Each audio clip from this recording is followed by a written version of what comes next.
Drive చేస్తే Shadnagar toll plaza మరియు షాద్నగర్ కి రీచ్ అవుతాము. ఈ షాద్నగర్ నుంచి మనం లెఫ్ట్ సైడ్ వెళ్తే ఇక్కడ ఎలకట్ట అనే ఏరియాలో అదానీ కనెక్ట్స్ డేటా సెంటర్ ఉంది. ఇప్పుడు మీరు చూస్తున్నదే అదానీ కనెక్ట్స్ డేటా సెంటర్. ఇది సుమారుగా 48 ఏకర్స్ లో స్ప్రెడ్ అయి ఉంటుంది. అలానే ఈ షాద్నగర్ దగ్గర నుంచి బెంగళూరు హైవే మీద ఇక్కడ రైట్ సైడ్ వస్తే ఈ లొకేషన్ లో మేకగూడ ఇండస్ట్రియల్ ఏరియా ఉంటుంది. ఇక్కడే చాలా పెద్ద కంపెనీస్ ఉంటాయి like MSN laboratories, Microsoft data center, Natco pharma, Novus green energy systems, అలానే పోకర్నా ఇంజనీర్డ్ స్టోన్ లిమిటెడ్ ఉన్నాయి. ఇదే నిర్మాణ దశలో ఉన్న మైక్రోసాఫ్ట్ డేటా సెంటర్. ఈ డేటా సెంటర్ మొత్తం 22 ఏకర్స్ లో స్ప్రెడ్ అయి ఉంటుంది. దీనికి బ్యాక్ సైడ్ లోనే Natco pharma, Pokarna engineering limited కూడా ఉన్నాయి. అలానే ఈ షాద్నగర్ దగ్గర నుంచి కొంచెం ముందుకు వచ్చి లెఫ్ట్ సైడ్ కి వెళ్తే ఈ లొకేషన్ లో సింబియాసిస్ ఇంటర్నేషనల్ యూనివర్సిటీ ఉంది. ఇదే సింబియాసిస్ ఇంటర్నేషనల్ యూనివర్సిటీ. ఇది మల్టీ క్యాంపస్ ఫెసిలిటీ.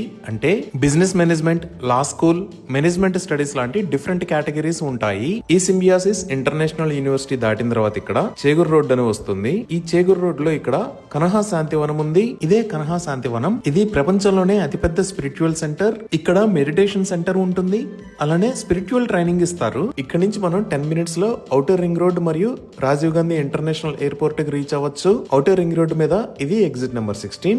దీనిని శంషాబాద్ ఎగ్జిట్ అని అంటారు. సో ఈ రోడ్ లో ఇక్కడ మీరు చూస్తున్నది ముచ్చింతల్. ఈ ముచ్చింతల్ దగ్గరే స్టాట్యూ ఆఫ్ ఈక్వాలిటీ, దానికి పక్కనే జిమ్స్, మెడికల్ కాలేజెస్ ఉన్నాయి. ఇదే స్టాట్యూ ఆఫ్ ఈక్వాలిటీ. ఇక్కడే జియర్ ఇంటిగ్రేటెడ్ వేదిక్ అకాడమీ ఉంది. ఇది మొత్తం 34 ఏకర్స్ లో స్ప్రెడ్ అయి ఉంది. దీనిని 2022 లో ఇనాగ్రేట్ చేశారు. ఇప్పుడు ఓవరాల్ కనెక్టివిటీ పరంగా చూసినా ఈ బెంగళూరు హైవే మొత్తాన్ని 6 లైన్ హైవే లాగా వైడ్ చేస్తున్నారు. ఈ వైండింగ్ కి సంబంధించిన పనులు చాలా వేగంగా జరుగుతున్నాయి. అలానే షాద్నగర్, బాలానగర్ రైల్వే స్టేషన్స్ ని ఎంఎంటీఎస్ స్టేషన్స్ గా మార్చడంతో పాటు షాద్నగర్ దాకా మెట్రో ఫేజ్ 3 విస్తరణలో భాగంగా మెట్రో లైన్ ని ఏర్పాటు చేయాలి అని ప్రతిపాదించారు. ఇంకా ఈ లొకేషన్ లో మీరు చూస్తున్నది కమ్మదనం ఫారెస్ట్ పార్క్. ఫ్యూచర్ లో సిటీలో ఉన్న జూ పార్క్ మొత్తాన్ని ఇక్కడికి షిఫ్ట్ చేస్తారు. ఇంకా రీజనల్ రింగ్ రోడ్ దాటిన తర్వాత డెవలప్మెంట్స్ చూస్తే రాజాపూర్ దాటంగానే ఈ లొకేషన్ లో పోలేపల్లి సెజ్ ఉంది. ఈ పోలేపల్లి సెజ్ దాటితే మనం మహబూబ్ నగర్ కి దగ్గరలో ఉన్న దివిటిపల్లికి రీచ్ అవుతాము. ఈ దివిటిపల్లిలోనే అమర్ రాజా బ్యాటరీస్ గిగా ఫ్యాక్టరీ, దానికి పక్కనే మహబూబ్ నగర్ ఐటీ